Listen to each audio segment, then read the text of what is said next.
6 মাস কেন লাগছে? এখন 6 মাস তো পেরিয়ে গেছে, পার হয়ে গেছে 6 মাস। আইন শৃঙ্খলা পরিস্থিতি উন্নতি, মাস্টার মাইন্ড তো এক একটা বের করতে পারত।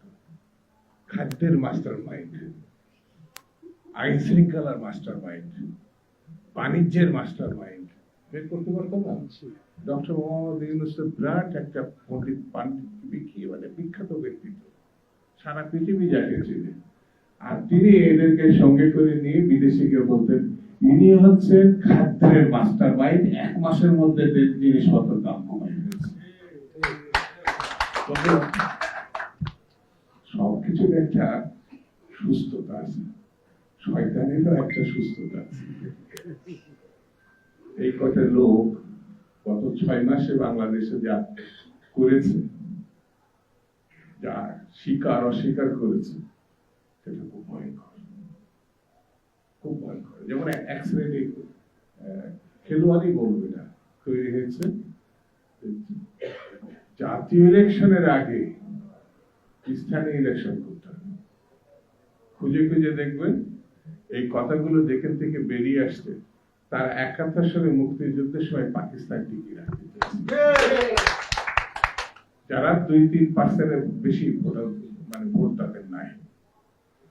এটা ভালো করে সুস্থতার সঙ্গে চিন্তা করে দেখবেন, এদের চেহারা, চালচলন, কথাবার্তা সব সময় একটা গোষ্ঠীর মধ্যে আটকে থাকে।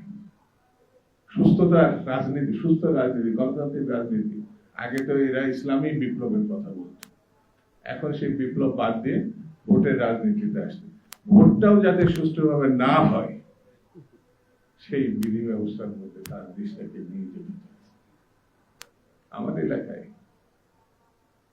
আমি যখন নির্বাচন করি 96-এ, তখন আমার দল নেতৃত্ব, তার ভিতরে একজন এখানে বসে আছে, ওই যে আমাদের সংক্ষেপে নাম টিলু ভাই। রাজনৈতিক হচ্ছে একটা গোষ্ঠী এসে, আমি নাম বলবো না, তারা এসে বললো যে এই জায়গায় আমরা আপনাদের পক্ষে কাজ করছি, মানে বিএনপির বাইরের লোক, এই জায়গায় এই অমুক জায়গায় থানা, এই ইউনিয়ন ওয়ার্ডে। তো তারপরে বললাম তো করেন, অসুবিধা কি, আমাদের পক্ষে কাজ করছে। বলে ভাই আরেকটা ফর্দ বের করে ফেলল, আমাদের 40 লাখ টাকা খরচ হয়,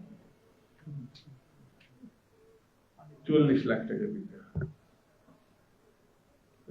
এই 40 লাখ টাকা আমার ইলেকশনই বাজেট তো 12 লাখ টাকা আমার এলাকার।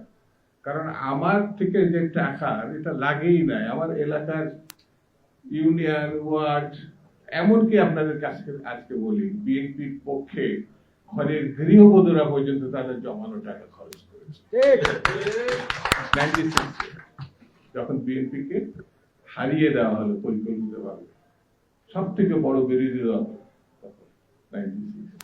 সেই গোষ্ঠী এখন আবার তৎপর, যারা টাকা ছাড়া কিছু বলে।